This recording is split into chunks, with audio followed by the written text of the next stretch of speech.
ओम शांति। बाप दादा मधुबन। आज की मधुर मुरली 5/12/2023। मीठे बच्चे कल्याणकारी बाप अभी तुम्हारा ऐसा कल्याण कर देते हैं जो कभी रोना ना पड़े। रोना अकल्याण व देह अभिमान की निशानी है। प्रश्न, किस अटल भावी को जानते हुए तुम्हें सदा निश्चिंत रहना है? उत्तर, तुम जानते हो कि इस पुरानी दुनिया का विनाश अवश्य होना है। भल पीस के लिए प्रयास करते रहते हैं, लेकिन नर चाहत कुछ और, कितना भी कोशिश करे यह भावी टल नहीं सकती। नेचुरल कैलेमिटीज आज भी होनी है। तुम्हें नशा है कि हमने ईश्वरी गोद ली है, तू साक्षात्कार किए है, वह सब प्रैक्टिकल में होना ही है, इसलिए तुम सदा निश्चिंत रहते हो। ओम शांति। विश्व में मनुष्यों की बुद्धि में भक्ति मार्ग का ही गायन है, क्योंकि अभी भक्ति मार्ग चल रहा है, या फिर भक्ति का गायन नहीं है। यहाँ तो बाप का गायन है। बाप की महिमा करनी होती है। जिस बाप से इतना ऊंच वर्षा मिलता है, भक्ति में सुख नहीं।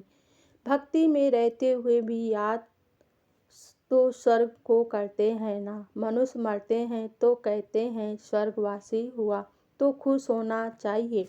आज की मुरली से मुख्य 10 पॉइंट। पहली पॉइंट, रोना तब आता है जब कोई ना कोई अकल्याण होता है। सतयुग में कभी अकल्याण नहीं होता, इसलिए वहाँ कभी रोते नहीं। दूसरी पॉइंट, बाप है सबका कल्याणकारी। वह एक ही कल्याणकारी है, तो जरूर सबका कल्याण करेंगे। तुम बच्चे जानते हो परमपिता परमात्मा हमेशा कल्याण ही करते हैं। तीसरी पॉइंट, बाप ने समझाया है, एक है आसुरी संप्रदाय, दूसरा है देवी संप्रदाय। अभी एक तरफ ब्राह्मण राज है, दूसरे तरफ मैं देवी संप्रदाय स्थापन कर रहा हूँ। चौथी पॉइंट, वह ड्रामा के आदि मद अंत को जानते नहीं। सृष्टि के आदि में जो लक्ष्मी नारायण श्रेष्ठाचारी हैं, वह भी आदि मद अंत को नहीं जानते, त्रिकालदर्शी नहीं हैं। पांचवी पॉइंट, तुम जानते हो बाप का बनने से स्वर्ग के मालिक बनते हैं। एक राजा जनक की बात नहीं, जीवन मुक्ति में अथवा राम राज्य में तो बहुत होंगे ना, सबको जीवन मुक्ति मिली होगी।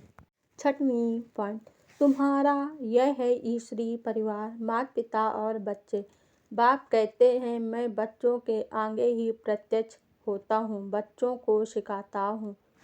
बच्चे भी कहते हैं हम बाप की मत पर चलते हैं। सातवीं पॉइंट, बाप और वर्षे को याद करना है। यहाँ तो एक ही बात है, हम विश्व के मालिक बनेंगे। विश्व का कल्याणकारी ही विश्व का मालिक बनाते हैं।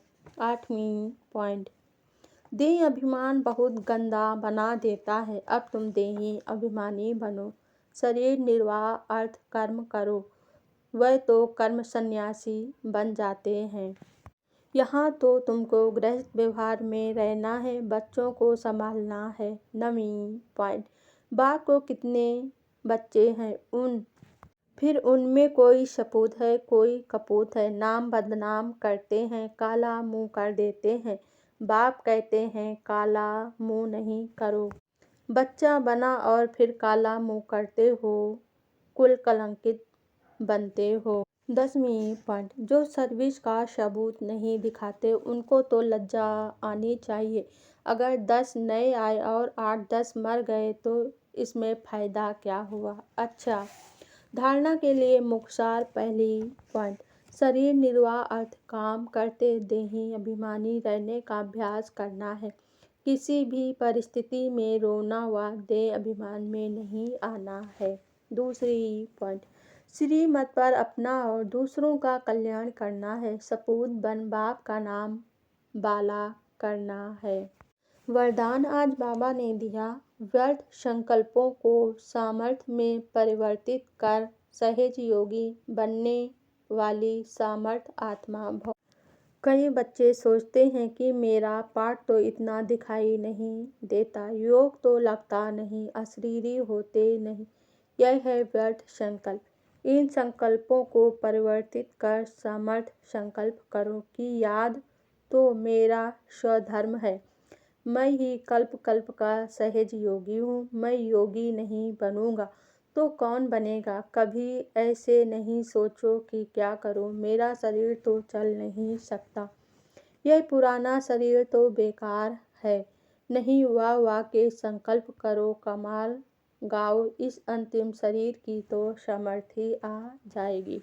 स्लोगन बाबा ने आज दिया। शुभ भावनाओं की शक्ति दूसरों की व्यर्थ भावनाओं को भी परिवर्तन कर सकती है। ओम शांति।